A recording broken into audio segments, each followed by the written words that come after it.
just need to cover up the turf-related properties. Hey you, how's it going? My name is Ruby Price and today is my 3rd vagina-versary. So on the 27th of July 2017, I finally had my gender reassignment surgery. I've talked about the journey from first appointment to surgery many times on this channel, but to keep things brief for those of you who are just watching this video, I officially started my transition in December of 2012 and then it took me all the way up until, July 2017 in order to make it to surgery. And before anyone makes a comment, no, surgery isn't a requirement for transitioning, but, it's one of the many pathways that people can take, and it's the pathway that I was very much set in my ways that, this is what I'm gonna do, and this is what I need to do in order to be happy. But for some people, surgery won't fix your problems, and for some people, surgery isn't even an option that they want to consider. There are many ways to transition, and I'm just one of the people who chose to do this version. So if I remember correctly, the forms of surgery that I had involved a penectomy, a vulvoplasty, a clitoplasty, and I can't remember if they also call it a vaginoplasty, but those 3/4 things put together created the vagina that I have today. Although technically the vagina that I was given 3 years ago when I woke up singing Man I Feel Like a Woman by Shania Twain, that was very much something that still needed moulding into the version that I've got today. Because as many people will tell you, when you have surgery, the version that you have when you've just had the surgery isn't quite the final version, because post-surgery things tend to be a bit swollen or misshapen or just not quite finished yet. Side note, the 2 variations of surgery that I was offered involved a fully functioning vagina and a cosmetic vagina, and for those of you curious about the difference between those two, the fully functioning vagina basically does what it says on the tin. It, operates as a vagina and it allows you to have penetrative sex, whereas the cosmetic vagina essentially is, a designer vagina. It's more of an aesthetical representation of, the vagina that a cis woman would have. And I say that term very loosely because all vaginas look different. Do you think vaginas look like that? No. But that's just my vagina flag. And there are many different reasons why people would take either. I hadn't been in a relationship when I decided, I'm going to have the fully functioning vagina. However, I chose it because I'm young, and what would be the point, from my point of view, in having a vagina and not being able to use it? However, one of the reasons why people tend to choose the cosmetic vagina is because it's a shorter surgery, so there are less chances of any complications happening. It's a balancing act. And this isn't the surgery that I had.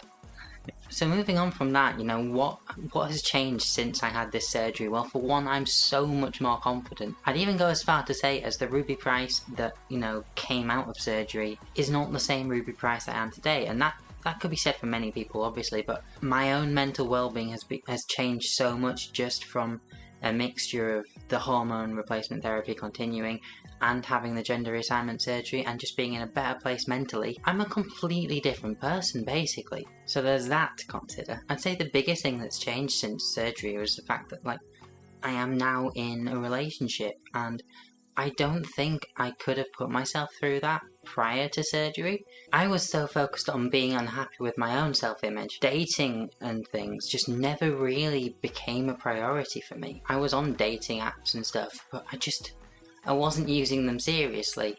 I was just using them to scroll through and look at attractive or non-attractive people. Which is not what you should judge people's appearance on anyway, but dating apps are fucking flawed anyway, it doesn't fucking matter. So those are 2 reasons why having gender reassignment surgery was very much a good thing for me. I think one of the things that I definitely have to consider when it comes to just having gender reassignment surgery was the fact that pre-surgery I was happy using gendered facilities, that matched with my gender. So, I would go into women's toilets and women's changing rooms because that's where I fucking belonged. Shut the fuck up, turf. And whilst there was very much a cautious approach to being there, what with the fact that I still had pre-op genitalia, I was obviously in a place where I belonged.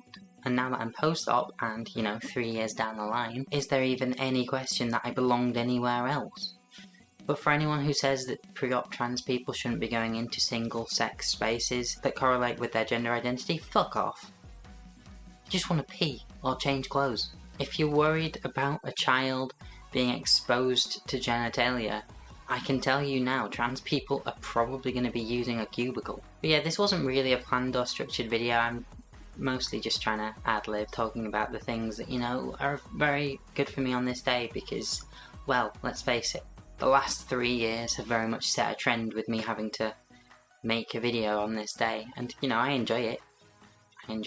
So, you know, I hope you'll raise a glass to help me celebrate today, whether I'm calling today my vaginiversary, Mingemas, or any other vulva-related holidays, you know.